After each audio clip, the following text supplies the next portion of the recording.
What are human beings? Where have we come from? What is the world made of?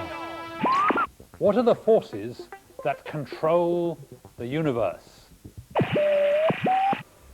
I'm Adam Hart Davis, and I'm about to explore those big questions. Questions that people have been trying to solve for 2,000 years. And in wrestling with those questions, scientists have completely changed the way we think and the way we live.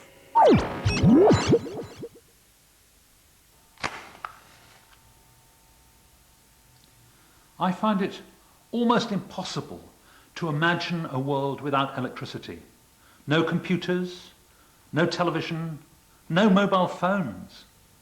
The mysteries of electricity were first unravelled in this very lab 150 years ago by a young man who never even went to school, but had an extraordinary combination of brains, determination and luck. Most of all, he had the skill to ask the right questions and then put in the hard work to find out the answers. Without Michael Faraday, we might all still be living in the dark.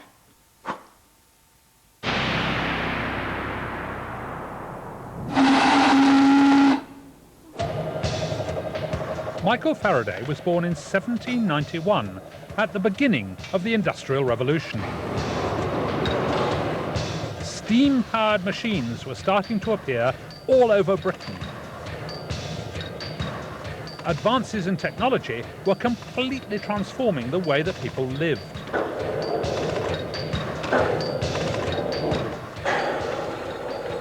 Locomotives like this were being developed in the very early 1800s, a high-pressure steam engine on wheels. It may look old-fashioned, but if you were used to a horse and cart, this was super high technology. Everyone was looking for new forms of power. It was the world in which Michael Faraday grew up, a world of hissing and puffing changes. What a wonderful machine.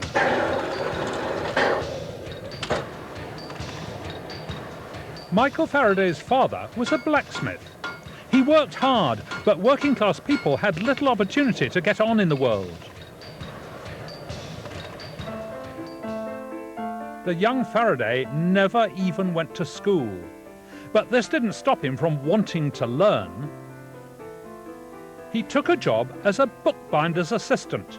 It was boring work, but it did allow him to read hundreds of books. He had a great passion for science, or natural philosophy, as it was called in those days. Michael Faraday educated himself by copying out passages in books which caught his interest. And if you were interested in natural philosophy, there was one place you had to go. The Royal Institution in London was the hangout for anyone who wanted to know what was happening in scientific research. There, upper-class gentlemen would gather and discuss the latest ideas and discoveries. It would be a difficult world for the son of a blacksmith to enter. Faraday seized his chance when one of his employer's customers gave him tickets to some lectures at the Royal Institution given by Sir Humphrey Davy. Sir Humphrey was a glamorous society figure, a brilliant scientist and a spellbinding speaker. The talks took place in the lecture theatre at the Royal Institution. According to legend, Faraday sat right here, just above the clock, and he listened absolutely enthralled to Davy's lectures. More than anything else, he wanted to leave the boring world of bookbinding and join the new exciting world of natural philosophy. In 1799, an Italian scientist called Alessandro Volta made an astonishing discovery, which was that if you took two different metals like copper and zinc, and you put them together, actually touched them together, you could make a small amount of electricity. And that was a sensation, because it meant you could build up what was called a voltaic pile. Here is one. This is one of Faraday's voltaic piles. And you see we've got copper, zinc, copper, zinc, copper, zinc, copper, zinc, 25 pairs of plates, which would have been separated by salt solution or dilute acid. And then you've got 25 or 30 volts, harnessed electricity in a box, portable. You might not want this in your mini-disc player, but nevertheless, they could use it. It was a sensation, and it started an entire new science around the world. Scientific journals had begun to appear as a way of sharing information about new discoveries. These journals allowed ideas to spread quickly and led to a rapid growth in scientific knowledge and experimentation. It was in one such journal that in 1819 Faraday read about the work of a Danish scientist called Ørsted. Working in his lab in Copenhagen, Ørsted was one of the first to explore electricity and magnetism. In his most famous experiment, he placed a copper wire close to the needle of a magnetic compass. When an electric current was passed down the wire, the compass needle deflected. Ørsted's experiment showed that electricity and magnetism might be able to produce motion. Faraday was fascinated by these results of Ørsted's, and he was very keen to find out the connection between electricity and magnetism. So here in this very room, he set up an experiment, and I've got a recreation of it here. Powered with his voltaic pile, he made a little pool of mercury round a magnet in the centre there. And then he put a voltage between that mercury and this brass stand here. And he hung a wire. This is just a copper wire which is going to hang from there in the pool of mercury beside the magnet. And just see what happens. Hang it in, complete the circuit, and it goes round and round and round. So in this very room, on the 4th of September 1821, Michael Faraday invented the world's first ever electric motor.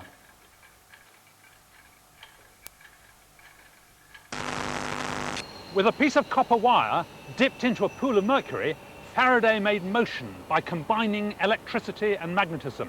And they still use the same principle today. In this Eurostar train, which is actually setting off as I speak, going to Disneyland Paris, they've got a combination of electricity and magnetism making fantastic motion, zooming across the French countryside. I just wish I was going with it. There are more than 80 electromagnets up there attached to the hub of the turbine. It looks wonderful from the ground, this building, but I gather it's 65 metres up there and 300 steps, and I'm not terribly fond of heights.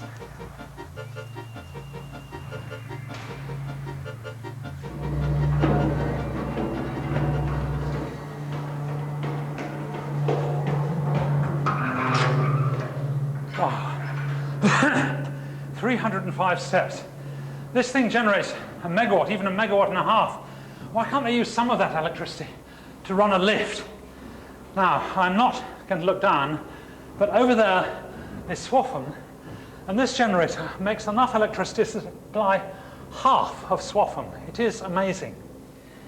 What's rather extraordinary and delightful is that although Faraday made the first generator, he wasn't interested in practical applications, and the first, if you like, real generator was made by a Frenchman called Hippolyte Pixii. What Faraday wanted was to understand the physical principles and demonstrate them to the world. The world has Faraday to thank for harnessing the awesome powers of electricity. The principles of his work lie at the heart of how power is produced and supplied to our homes. But electricity on this scale can also be deadly. These men are repairing live electric lines for the national grid. They have to be suspended in the air to prevent the electricity passing through them to the ground. Working with up to 400,000 volts, it's a potentially deadly situation. But the suits they're wearing are made of metal. It seems illogical, but it's based on a principle Faraday discovered over 150 years ago.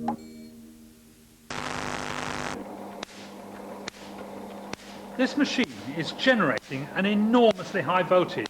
You see those sparks? That's about 250,000 volts. I can feel the hairs on my arm standing on end. Now, we're going to connect that machine to this wire cage. It's all made of chicken wire. What Faraday said was that there is no charge inside a hollow conductor. Well, this is certainly a hollow conductor. It's all made of metal. And if he's right, I can stay in here with 250,000 volts on it and I'll be fine. And if he's wrong, I'm going to die. Okay, connect up the machine. Well, I can't feel anything yet.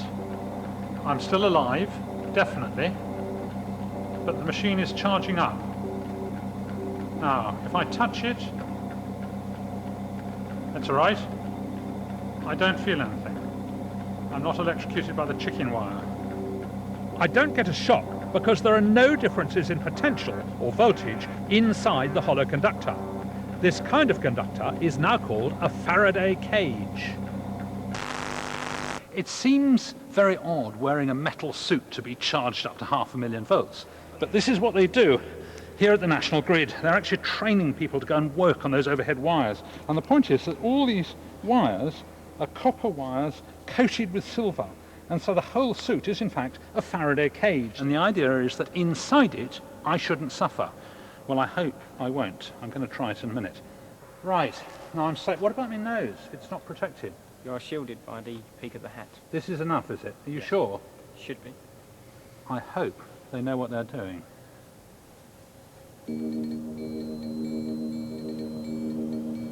And finally your head.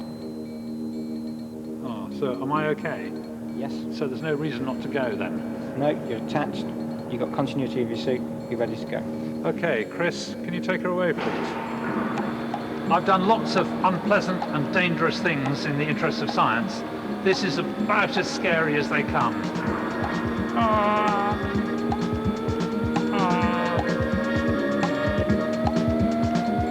I think I'll shut my eyes.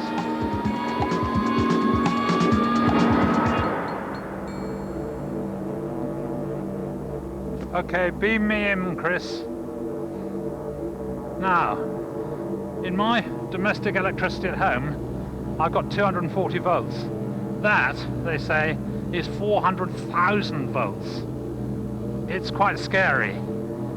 They say hold out my hand first. I can't feel a thing. Still can't feel anything. Ah, I can feel a tingling. Ah! Wow! Ha ha ha! I'm hanging on to nearly 500,000 volts. That is amazing. Oh.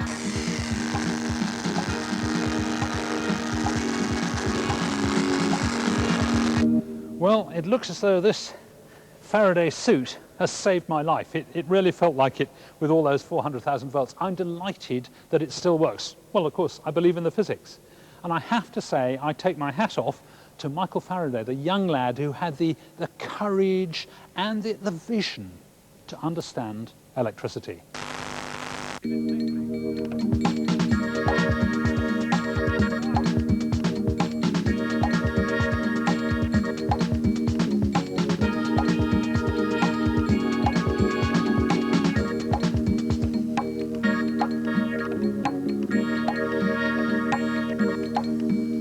Down, if you would. Down.